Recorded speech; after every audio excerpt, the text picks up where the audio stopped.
Preguntas y respuestas para tratar de entender a la Argentina. Eva Moreira, Amado Vudú y Artemio López tratando de entender un poco. El conversatorio. En cuanto cuento.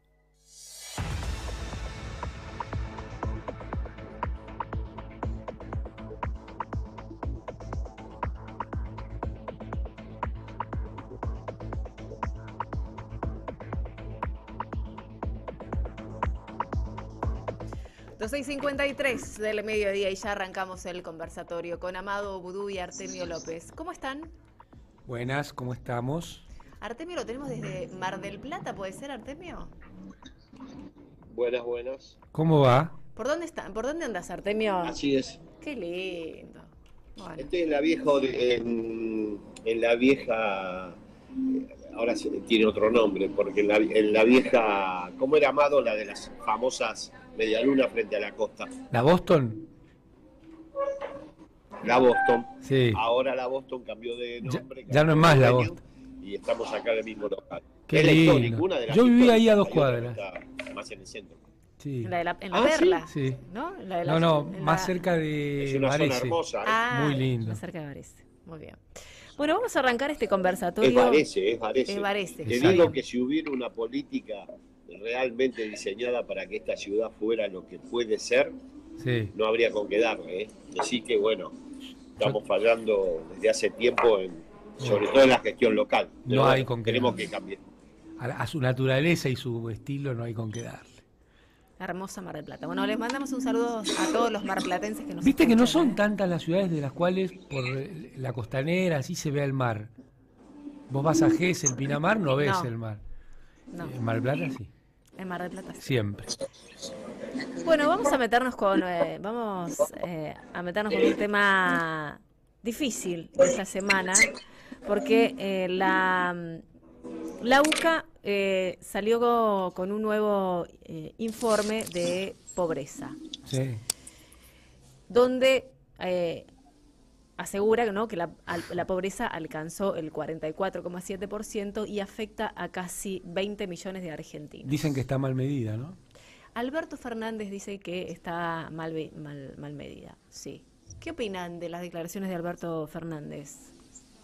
Me parecen infortunadas porque efectivamente, dadas las características del proceso inflacionario, haciendo una relación simple, debiera haberse previsto que la pobreza iba a aumentar. Lo que la UCA dice, bueno, lo dice la UCA, siempre fue una consultora opositora para los gobiernos popular democráticos, por lo tanto hay que tomarlos con pinza.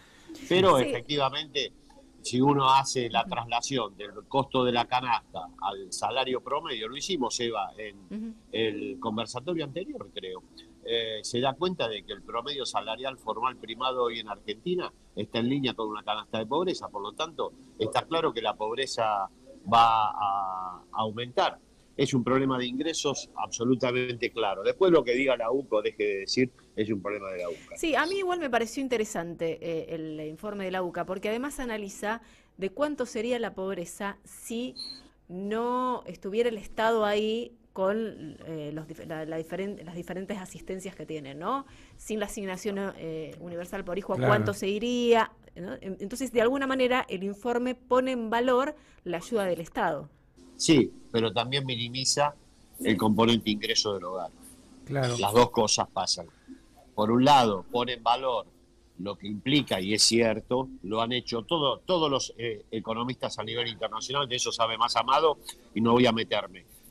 Muestran el componente ingreso que transfiere la intervención de las políticas públicas a los hogares pobres. Pero la contracara de eso es que subestima el valor de los ingresos y el salario, porque podemos llegar a la conclusión equivocada de que la intervención pública satisface el nivel salarial adecuado que deben tener las familias. Por lo tanto, es un arma de doble filo. Yo no la uso mucho por ese tema, pero reconozco, y es cierto, que la intervención estatal ayuda mucho a las familias en situación de mayor vulnerabilidad. Ahora, lo mejor es que los ingresos sean los adecuados, que la distribución del ingreso sea la adecuada, y que a partir de ahí sí revaloricemos la intervención estatal, pero satisfaciendo otros indicadores que son muy estratégicos. Nosotros no podemos pretender reemplazar una participación del ingreso negativa como la que tenemos, 44 puntos sobre 52 que dejó Cristina, con la sola intervención estatal. No nos podemos quedar en eso. Me parece que es un argumento que hay que tomarlo como válido, pero con pinzas. Totalmente de acuerdo en los dos conceptos. Primero, no aceptar que las políticas públicas que se pusieron en marcha vulneraron aún más la condición estructural que Macri puso en funcionamiento en la Argentina, me parece una mala idea en el final del gobierno, ¿no? Me parece que esto de no querer hacerse cargo de lo que pasó no tiene mucho sentido, porque uno podría decir que el gobierno o el triunfo de Javier Milei es imposible sin el gobierno de estos 4 años, sin el gobierno de Alberto Fernández. Entonces, haber continuado la caída de los ingresos, que es lo que estaba remarcando Artemio, haber tenido unas políticas que aumentaron la inflación, no solo no la moderaron, sino que la aumentaron, la cuestión de las tarifas ocupando cada vez más parte del salario. Te diría que la cuestión del alquiler, que no se está poniendo arriba de la mesa, pero va a ser uno de los dramas del año 2024 de grandes sectores de la población, ¿no? Ya no es la cuestión de poder comprar una vivienda, sino de poder alquilar. Esa es la situación de ingresos de la Argentina. Y claro, son dos caras de la misma moneda, porque por otro lado, lo que tenés es un gobierno que decidió no pelear la cuestión distributiva, no poner en el centro del análisis la cuestión distributiva. Entonces, las políticas, digamos, de complemento están muy bien, son indispensables. Creo que hay que insistir en que sean lo más universales posibles. Creo que esa es una de las características del peronismo, y te diría del peronismo en su etapa kirchnerista. Y esto de no a las políticas focales del Fondo Monetario, del Banco Mundial, sino políticas universales, es central, pero lo central sigue siendo la disputa distributiva. Un gobierno que enfrente la concentración del ingreso y la riqueza, que enfrente las altísimas tasas de interés que hacen que el capital tenga mejor retribución que el trabajo. Me parece que ahí el gobierno fracasó en toda la línea, lamentablemente, y le abre las puertas a una experiencia que yo creo que va a causar más dolor todavía. Y sobre las declaraciones puntuales de Alberto... Y me parece que no son adecuadas, porque me llamó muchísimo la atención un Twitter sobre el tema Vicentín, ¿no? Donde pone que va a ser una de las grandes políticas recordadas de su gobierno no haberse metido en el tema Vicentín. Yo opino exactamente lo contrario, y me parece que tiene que ver, por ejemplo, con cuando se convalidó la política de Macri de aumentar el dólar aún antes de asumir una gran devaluación que llevó el dólar a 60 allá por el año diciembre del 2019, aceptada y convalidada por el presidente electo en ese momento, Alberto Fernández. Vos fijate cómo Milei mira y no hace tratar de entender que él no interviene en lo que está sucediendo en la economía estos días. Me parece que ahí se equivocó feo el gobierno de Alberto Fernández, aún antes de empezar.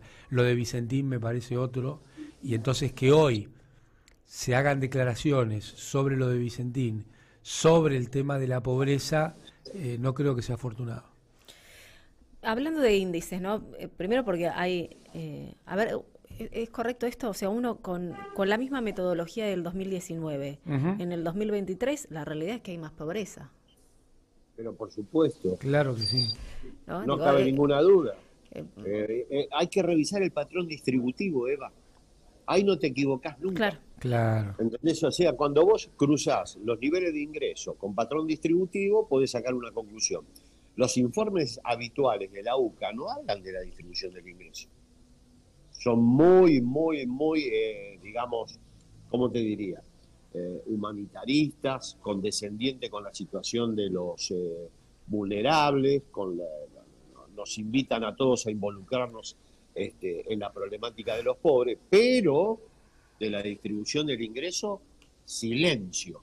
Y acá es evidente que si vos no analizás cuál es el patrón distributivo, las conclusiones que podés llegar a sacar son equivocadas. Con este patrón distributivo, por supuesto que la pobreza va a haber aumentado, más del desastre que hizo Macri, que hay que recordarlo, ¿no? O sea, el gran desastre acá lo provocó Macri. El cambio de régimen lo provocó Macri. Totalmente, y Alberto no pudo, el gobierno que encabezó Alberto no pudo, no quiso, no supo. Amado tiene una teoría muy respetable sobre que tantos errores, un error, 2 errores, 3 errores, constituyen un plan, pero más allá de eso no pudo revertir la tendencia a la inequidad distributiva, a la caída de ingresos, obviamente generación de empleo, pero de muy baja calidad, y eso no impacta sobre los niveles de pobreza, que hoy seguramente son más amplios.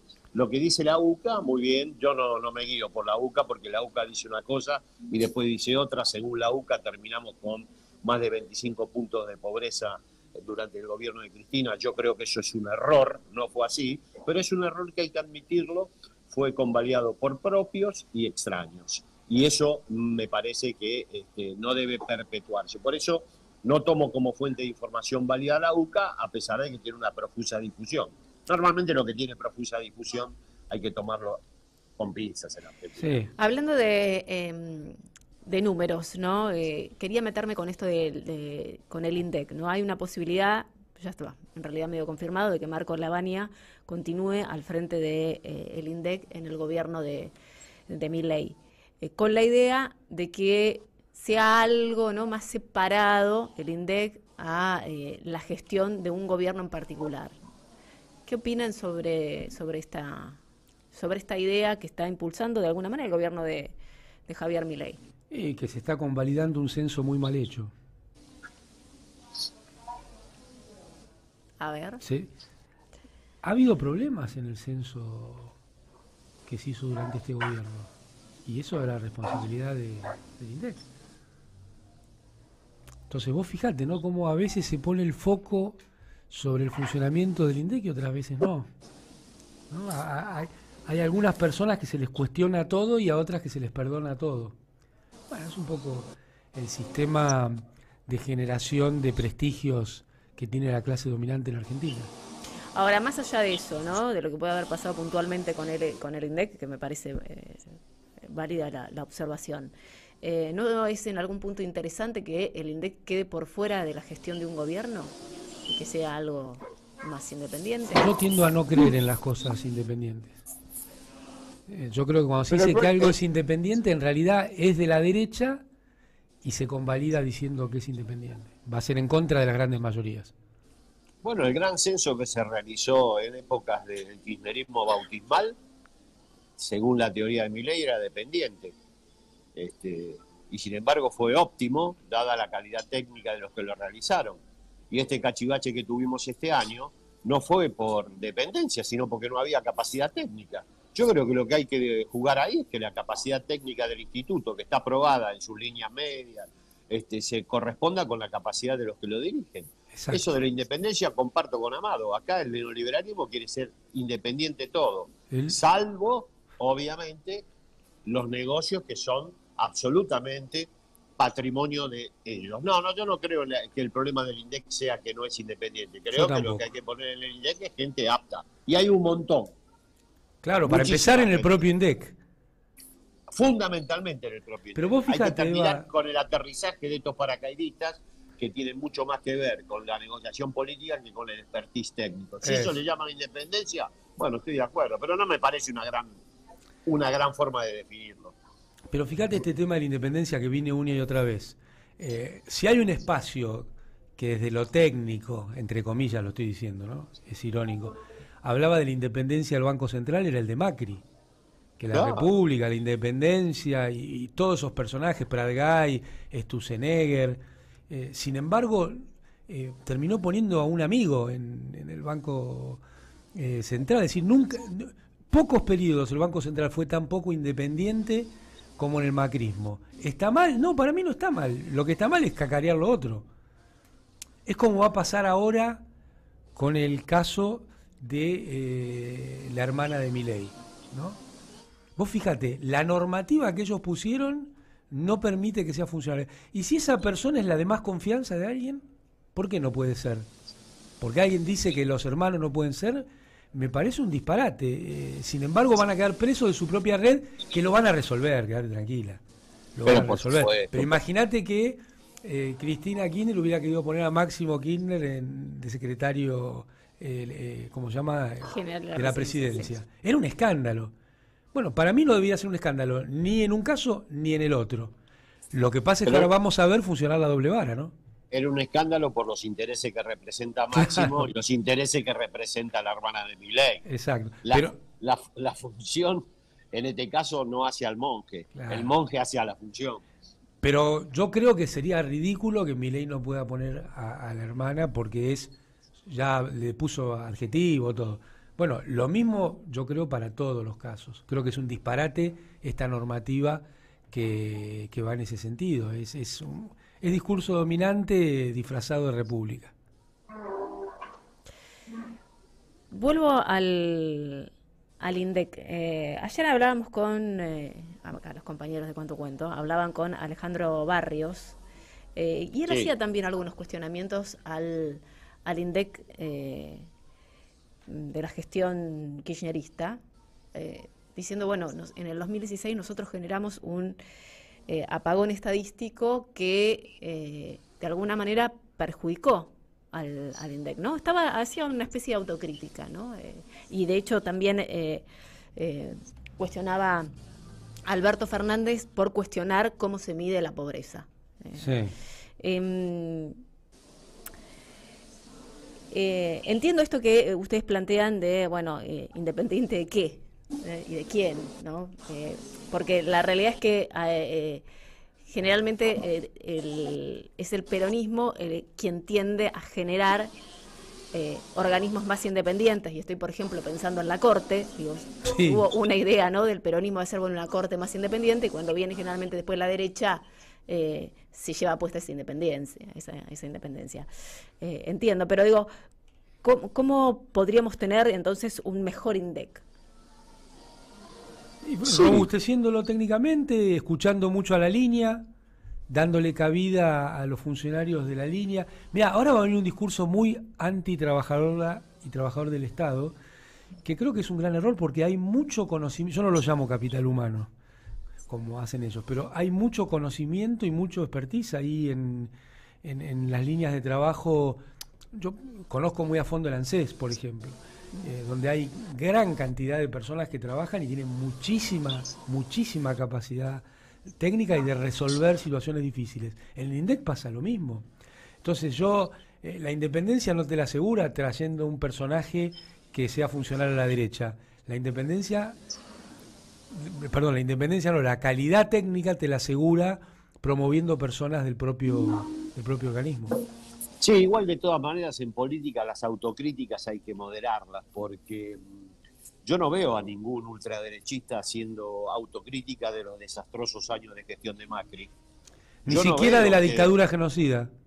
Claro, o sea, está bien, yo admito que puede haber habido problemas, ahora me parece extemporáneo decir eso, porque acá no está en juego la discusión sobre el INDEC, acá está en juego la discusión sobre evaluación de la gestión kirchnerista y la contrastación con la gestión del neoliberalismo. Si tuviera en juego una cuestión técnica del INDEC, bueno, lo haríamos entre los que les interese el tema, se podrá discutir. Ahora, está claro que está puesta en forma la autocrítica y la crítica al INDEC del 2006, era Eva, y lo que sucedió después, en función de desautorizar la gestión kirchnerista en uno de sus costados y reinstalar a su manera la teoría del tobogán, de que todo es igual, todos manosean, esto no funciona, el kirchnerismo lo hizo, lo hace el gobierno de Alberto. No es así.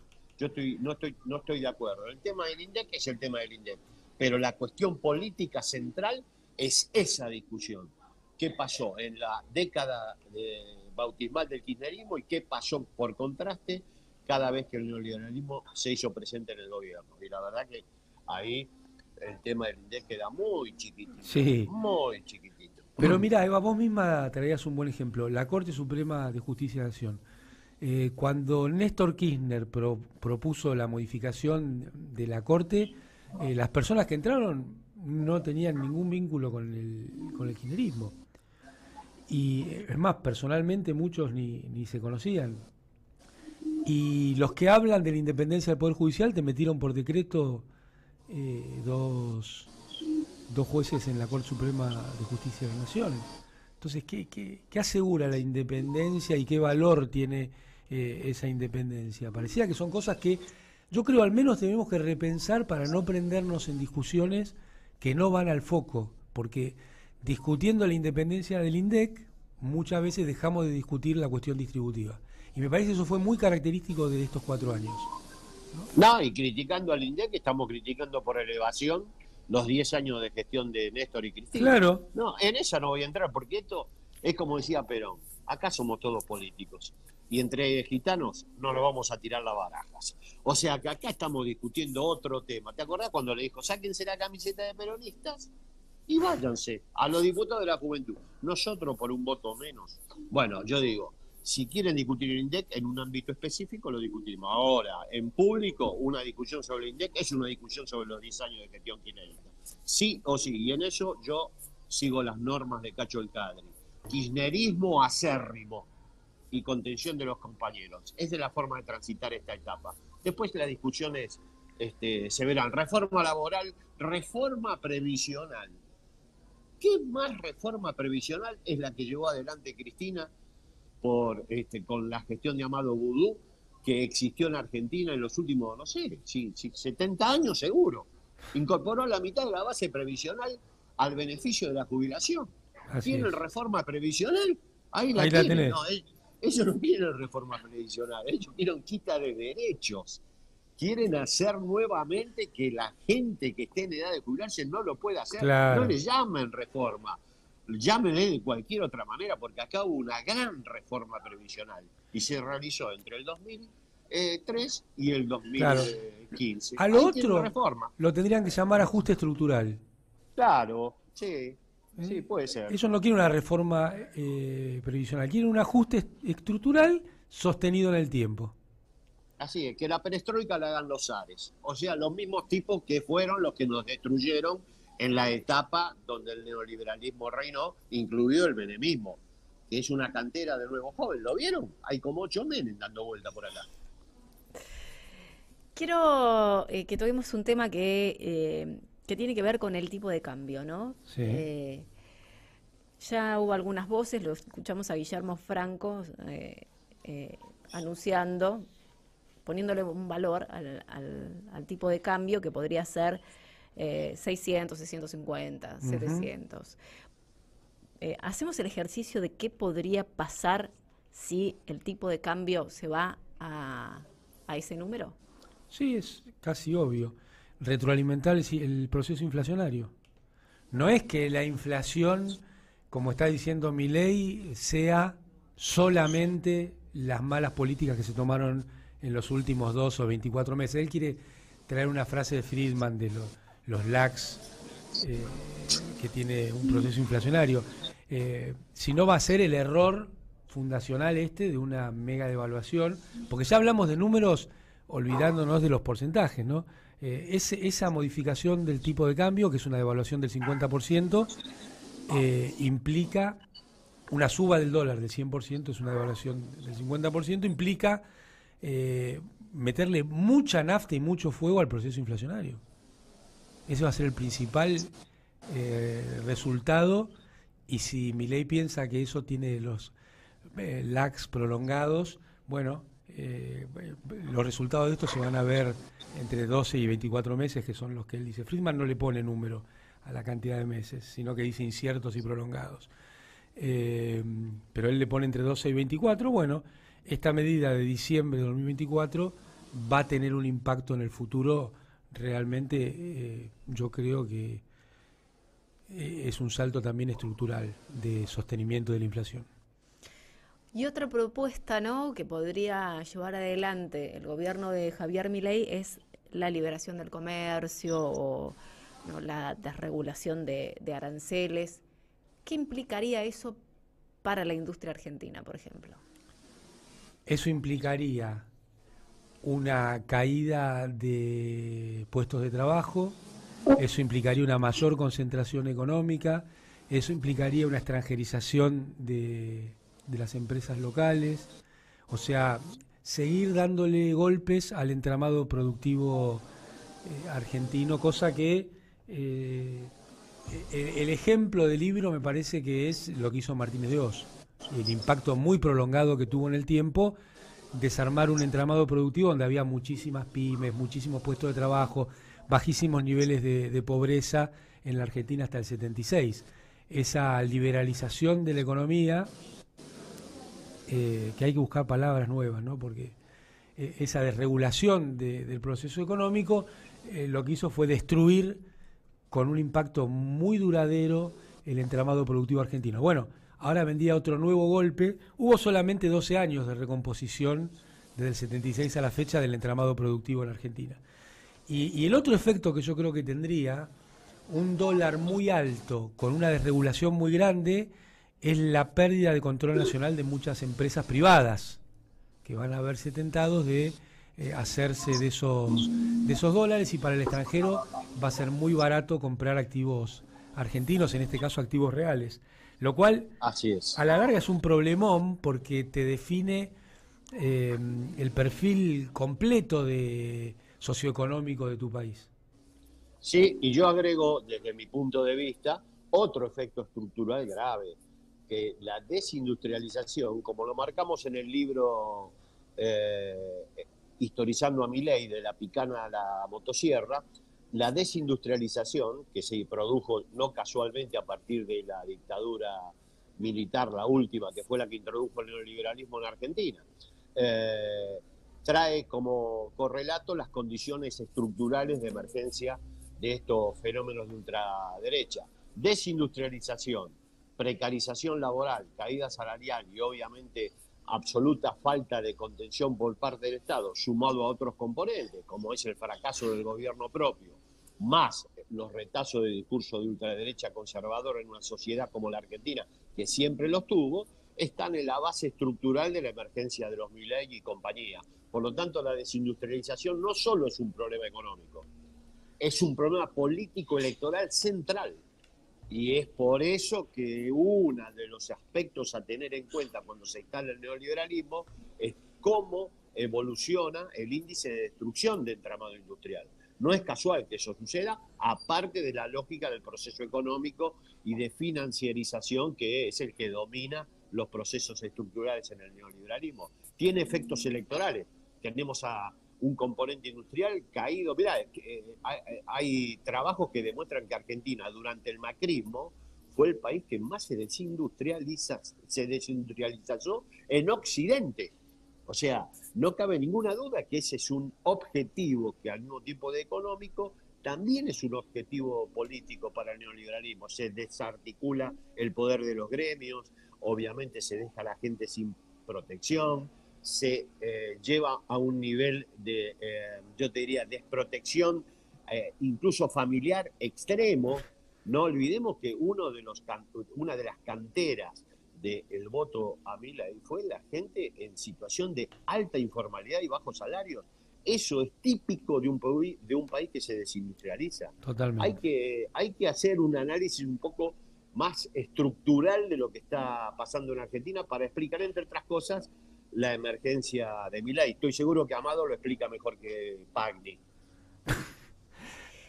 Quería, para terminar, hacer una reflexión sobre, pedirles a ustedes una reflexión sobre lo que está pasando. Lo comentábamos con Amado antes de entrar al aire, pero hay como una especie de reivindicación fuerte al menemismo y a lo que fueron los 90, ¿no? Que vemos sobre todo por parte de algunos comunicadores, periodistas, que llama un poco la atención, ¿no? Sí. Sí. Bueno, el liderazgo de Menem fue un liderazgo contundente, la verdad que hay que reconocer que en términos de liderazgo Menem fue realmente algo muy, muy, muy, muy difícil de emular. Bueno, Milei al lado de Menem es plastilina 2. Ahora, efectivamente, durante el menemismo se dio de vuelta el país pata para arriba. El daño que produjo el menemismo en la Argentina, en la estructura social, en la estructura y el daño subjetivo que produjo, los valores que inculcó, el cambio en el sentido común que trajo aparejado, fue enorme. Y eso de la mano de un liderazgo muy potente como el de Menem. Bueno, la misma política. Yo creo que este es un menemismo sin Menem. Es como nosotros decíamos en su momento de la revista Sur, que era una vieja revista que comandaba Victoria Ocampo, una gorila importante de mediados del siglo pasado. Y decíamos, la revista Sur es lo mismo que la Revolución Libertadora, pero sin el golpe del 55. O sea, Menem no va a estar en el desarrollo del gobierno de Milei, y ese liderazgo se va a notar que no está. Ahora las políticas van a ser adaptadas a la coyuntura, lo que inauguró Menem en los años 90, no cabe duda. Bueno, hay una playa yo decía, hay un montón de Menems y funcionarios de Menem que le dieron la bienvenida a Milei. Se equivocan, desvalorizan a su jefe. Su jefe era mucho más que Milei, y lo van a ver. Sí, igual es llamativo que sea tan explícita el anclaje de lo que viene en términos de lo que fue, ¿no? Es como una nostalgia de un tiempo que ya pasó. Serán otros momentos, podrá funcionar, no funcionar, hoy eso no lo sabemos. Pero un anclaje en un momento y unas circunstancias geopolíticas que ya no están. Así es. Y a mí me impresiona mucho eso y la referencia de la valoración de las personas que desguazaron la Argentina como, digamos, si fueran los técnicos que vienen a salvarnos. Así es, y lo de la cuestión geopolítica es central, lo que vos señalaste, Amado. Este no es el mundo de Menem. Totalmente. No es, acordate Corach con Tomás Rebord, explicaba el menemismo por el contexto internacional. Sí. Era una sucesiva adaptación a lo que estaba pasando en el mundo. Lo que pasa en el mundo hoy es todo al revés de lo que piensa Milei, y bueno, de hecho, casi no le queda política exterior, salvo alinearse de manera absolutamente acrítica a la hegemonía norteamericana, que es la que está en decadencia. No es el mundo de los 90, al contrario, es la antítesis del mundo de los 90. Se abren nuevos polos de poder, la multipolaridad es lo que domina el mundo, claro. Hay una hegemonía norteamericana que está siendo cuestionada severamente, no digo en decadencia ni que se acaba, pero está siendo cuestionada como nunca antes. Por lo tanto, el refugio de adaptarse a las condiciones internacionales ya no está, que es todo lo que explican los menemistas cuando tienen que explicar el desastre que hicieron. De hecho, uno de los cuadros más importantes es Carlos Corach, y lo explica por ese lado. Lo explicamos. Escúchenlo. Así es. Más allá de cualquier valoración, los argumentos son fuertes, ¿no? Son fuertes, son argumentos que adaptativos a una realidad que se les imponía. Bueno, y esa realidad no existe más. Por eso digo que a Menem lo van a extrañar, porque este liderazgo y este mundo no es ni el mundo de Menem, ni Milei es Menem. No, tal cual. El lunes que viene vamos a hacer un conversatorio especial. Él va a ser el último conversatorio. ¿Por qué el último? Hacemos un último conversatorio. ¿Nos echás? No, por supuesto, terminamos, ya estamos cerrando el año. ¿Cómo ¿no? Cerrando el año? Estamos Si esto recién empieza. 13, 14. Recién empieza, Eva. Le voy a dar vacaciones. Bueno, lo voy a dedicar, por lo menos a Artemio le voy a dar vacaciones. Además, si querés seguir viniendo. Está enero. No, pero bueno. Mirá cómo nos despiden al aire. Prometenos, Eva, que el año que viene en el conversatorio vas a estar. Porque el conversatorio ganó en volumen y en calidad de que estás vos. Eso es un dato. Son hechos, no son opiniones. Bueno, vamos a estar organizando después, a ver vamos, cómo será el 2024 en la 530. Pero vamos a hacer el conversatorio del lunes, donde vamos a estar analizando lo que pase el domingo, ¿no? La asunción de Javier Milei, finalmente qué es lo que pueda llegar a decir. ¿No? Tengo entendido que no va a ser un acto no va a ser un discurso para los diputados, sino que va a ser un discurso para para la militancia. Así que bueno, estaremos el lunes repasando eso, si les parece, en este último conversatorio. Después veremos, igual puede ser un anteúltimo, pero bueno, uno de los últimos de este año. Sí, me parece genial. ¿Les parece? ¿El lunes? Dale. Dale, el discurso de Milei. Bueno, muy interesante el tema. Así que bueno, nos vemos. Espere, ya veo que habla 5 minutos. Sí, no puede pasar, ¿no? 5 Va a minutos. ser breve, ¿eh? Sí, Seré sí. breve y aparece un sapo enorme en una pantalla. Yo me acuerdo que en los 90, cuando dábamos clase en ATE, aparecía el interlocutor, alguno de nosotros, estaba Eduardo Basualda Vares, y atrás había un pizarrón, ¿viste? Y entonces decían, bueno, ¿qué opinan de la etapa que estamos viviendo por el menemismo? Y dice, bueno, seré breve, y apareció un sapo gigante atrás, decía, es todo lo que voy a decir, ¿eh? Muy bueno. Bueno, Amado, Artemio, nos encontramos entonces el próximo lunes. Que así fue sea. el conversatorio de Cuánto Cuento.